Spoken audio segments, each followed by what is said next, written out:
खुलुमबाय बयखौबो दुलाराय बर' फरायसा आफादनि 52थि बोसोरसालिया जथुम्मायाव भारतनि नखर मन्त्रि अमित शाह बिथाङा नुजाथि फैनायजों लोगोसे रायजो राजाफोरनि सिगाङाव गोबां बाथ्रा बुंफ्रुनानै होदों। नोंथांमोना बे भिडिअखौ जोबजासिम नायोब्ला गासैबो बाथ्राखौ नोंथांमोना आबुङैनो मोनथिनानै लानो हागोन। दा बिनि सिगाङाव नोंथांमोना बिटिआरनि सीएम मानव गेदेर प्रमद बर' मोना खौरांगिरिनि सिगाङाव मा बाथ्रा फोरमायदों नोंथांमोना नायनानै लाग्रोलाय। बर' ছাত্ৰ সন্থাৰ 57তম যি বাৰ্ষিক অধিৱেশন আৰু ইয়াৰ মুকলি সভাত আমাৰ ভাৰতৰ সকলোৰে শ্ৰদ্ধাৰ গৃহমন্ত্ৰী অমিত শাহ ডাঙৰীয়া মুখ্য অতিথি হিচাপে অংশগ্ৰহণ কৰি বহুখিনি পজিটিভ কথা কৈ গ'ল।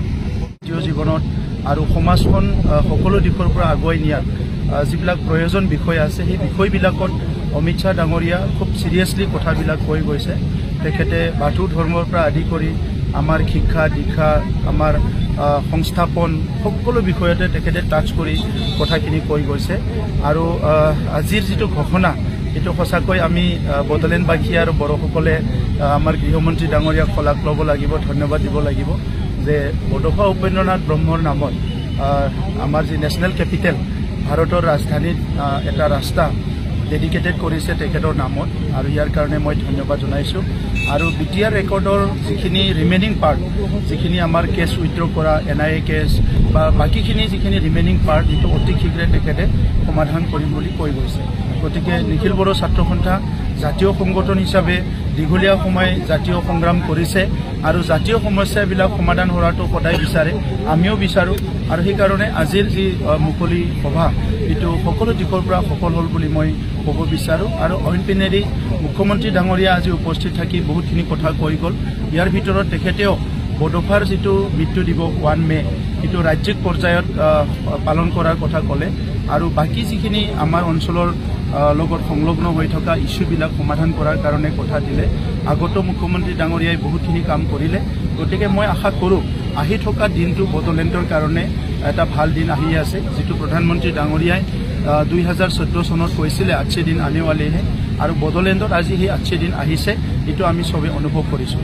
সংবিধানৰ যিটো প্ৰচেছত চলি আছে আৰু সেইটো অকল আমাৰ কাৰণে নহয়, 10টা কাউন্সিল আছে, শিডিউল চবৰৰ কাৰণে হয়। গতিকে আমাৰটোতো চব ঠিকে আছে, কিন্তু কোনোবা কাউন্সিলত কিবা অবজেকশ্যন থাকিব পাৰে, সেইকাৰণে তেখেতে অলপমান বাদ চাই আছে। আদাৰৱাইজ আমি যিখিনি মিটিং কৰিলোঁ হোম ছেক্ৰেটাৰীৰ লগত, ডাইৰেক্টৰ IBৰ লগত, আৰু লগতে আমাৰ গৃহমন্ত্ৰী ডাঙৰীয়াৰ লগত, আৰু যিজনক দায়িত্ব দিছে আমাৰ যিটো ৰাজ্যিক গৃহমন্ত্ৰী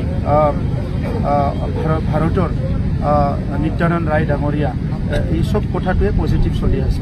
क्योंकि आज जो शांति, विकास और उत्साह दिखाई पड़ता है उसमें आपसू का बहुत बड़ी भूमिका है। आपसू अगर भूमिका न निभाता तो बोडो एकॉर्ड हो ही नहीं सकता था और बोडोलैंड में शांति नहीं हो सकती। भाइयों बहनों, आज मैं उपेंद्रनाथ ब्रह्मा जी के बताए हुए रास्ते पर जब पूरा बोडोलैंड चल रहा है, तब आज मैं एक घोषणा करने आया हूं। बोडोफा उपेंद्रनाथ ब्रह्मा जी के नाम से दिल्ली में एक बहुत बड़े रोड का नाम हमने बोडोफा उपेंद्रनाथ ब्रह्मा करने का निर्णय किया है। और अप्रैल के प्रथम सप्ताह में आपके सभी नेता और CM असम की उपस्थिति में वहां पर उनका बस्ट भी लगेगा और वहां पर उनके नाम का भव्य तख्ती लगाने का काम भी हो जाएगा। सोनीतपुर और विश्वनाथ जिले के 60 गांवों को BTR क्षेत्र में समाहित कर उसको आगे बढ़ाने का काम भी किया है। आज बोडोलैंड की 1 डिस्ट्रिक्ट 1 प्रोडक्ट, दिल्ली के होटल में भी कोकराझार का मशरूम फ्रॉम बोडोलैंड कर आज सबके व्यंजन में शामिल हुआ है। और ये इसलिए हुआ है कि यहां पर शांति हुई है। और भाइयों बहनों 2036 में अहमदाबाद में भारत में ओलंपिक आने वाला है। बोडोलैंड के युवा खिलाड़ी तैयारी करे ओलंपिक में हिस्सा लेने का। এই বছৰৰ অক্টোবৰ মাহত 8ৰ পৰা 10,000 যুৱক যুৱতীৰে লৈ আমি গুৱাহাটীৰ সৰুসজাই ষ্টেডিয়ামত বাগৰুম্বা আৰু বাৰদৈ চিখলাক আমি বিশ্বত প্ৰতিষ্ঠা কৰাৰ বাবে সামূহিক প্ৰদৰ্শনৰো ব্যৱস্থা গ্ৰহণ কৰিছো। এই বছৰৰ অক্টোবৰ মাহত 8ৰ পৰা 10,000 যুৱক যুৱতীৰে লৈ আমি গুৱাহাটীৰ সৰুসজাই ষ্টেডিয়ামত বাগৰুম্বা আৰু বাৰদৈ চিখলাক আমি বিশ্বত প্ৰতিষ্ঠা কৰাৰ বাবে সামূহিক প্ৰদৰ্শনৰো ব্যৱস্থা গ্ৰহণ কৰিছো। এই বছৰৰ অক্টোবৰ মাহত 8ৰ পৰা 10,000 যুৱক যুৱতীৰে লৈ আমি গুৱাহাটীৰ সৰুসজাই ষ্টেডিয়ামত বাগৰুম্বা আৰু বাৰদৈ চিখলাক আমি বিশ্বত প্ৰতিষ্ঠা কৰাৰ বাবে সামূহিক প্ৰদৰ্শনৰো ব্যৱস্থা গ্ৰহণ কৰিছো।